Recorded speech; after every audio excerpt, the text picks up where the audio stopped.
Brilliance Audio. Graceland at Last. Notes on Hope and Heartache from the American South. By Margaret Renkl. Performed by Joyce Bean. Certain old-fashioned words from fairy tales and storybooks still cling to me from childhood. Moor, vale, bog, glade. For a child, such words conjure magical places, untouched holy lands where fairies might live and animals might speak in ways I understand. Not long after I moved to Tennessee, I heard the term limestone cedar glade for the first time and immediately thought again of magic.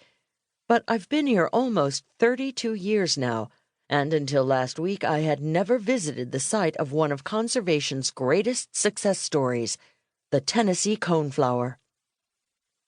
This unassuming purple flower belongs to the genus Echinacea. It grows in a miniature ecological niche, the limestone barrens and cedar glades of Tennessee's Davidson, Rutherford, and Wilson counties. In limestone cedar glades, rock formations lie so close to the surface that the soil is too shallow for the kinds of trees that grow in the deciduous forests surrounding the glades. Instead, this stony land supports vegetation more typical of grasslands or deserts, including uncommon wildflowers, limestone fameflower, limestone glade milkvetch, cedar glade cress, glade savory, glade violet, glade bluet, and a host of others. The star of the cedar glades of Middle Tennessee is the Tennessee coneflower. First identified as a distinct species in 1898, it was for decades assumed to be extinct. In 1968, it was rediscovered by Elsie Quarterman, a legendary Vanderbilt botanist who immediately went to work to protect it. The Tennessee coneflower became one of the first plant species added to the endangered species list. Through the combined efforts of Dr. Quarterman, the Tennessee chapter of the Nature Conservancy, the Tennessee Department of Environment and Conservation, the National Park Service, and the U.S. Fish and Wildlife Service, as well as many private and corporate donors, the Tennessee coneflower population rebounded. It was removed from the endangered species list in 2011. Dr. Quarterman attended the delisting ceremony at Cedars of Lebanon State Park. She was 100 years old. The Tennessee coneflower is not the only species to return from the dead. Other so-called Lazarus species include the New Guinea Highland wild dog, the Nelson's small-eared shrew, the Aswai stub-foot toad, the Takahe bird, and the Beaucourt's terrific skink, just for starters. There is also some hope for the Formosan clouded leopard, with a number of yet-to-be-confirmed sightings reported recently in Taiwan. Each one reminds us that recovery is sometimes possible, even for a species believed to be lost forever. When I made up my mind to visit one of Tennessee's limestone cedar glades to see the Tennessee coneflower for myself, I wasn't sure where to start.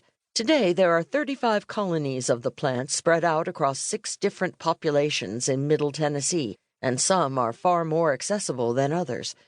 So I called the Tennessee Division of Natural Areas and reached David Lincecome, manager of Tennessee's Natural Heritage Inventory Program, which tracks rare and endangered species in the state. He recommended a trip to the Couchville Cedar Glade, which has one of the largest populations of the Tennessee coneflower.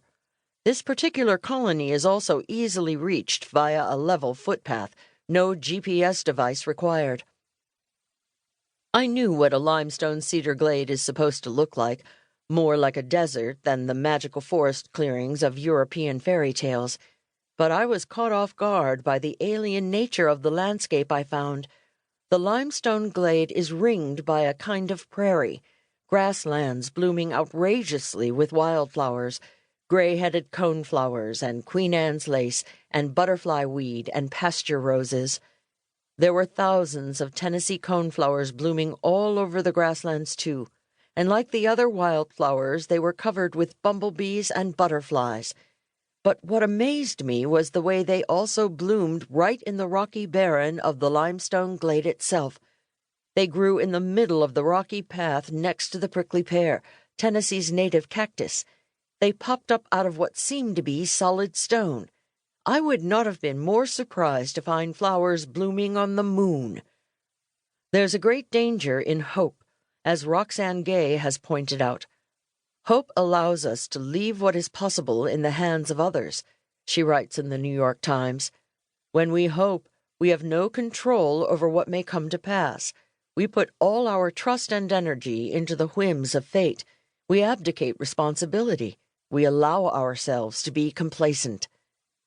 It's no doubt a mistake to believe that everything will work out in the end. At the moment, everything is far, far from working out. But there's as great a danger in despair as there is in unwarranted hope. Despair tells us there's no point in fighting, that there's nothing to be done but surrender and make peace with the consequences. And if the consequences mean losing 50% of the world's surviving species, well, what's to be done? The lowly Tennessee coneflower tells us there is something to be done. It will not be easy, and it will cost money.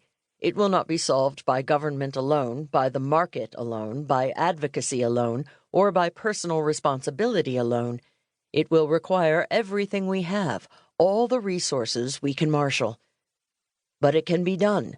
The Tennessee coneflower reminds us that it can still be done. A flower that for decades was believed to be gone forever now grows in great profusion on what appears to be pure rock. If ever there was a Lazarus flower, this would surely be it, brought back from the dead, thriving in stone.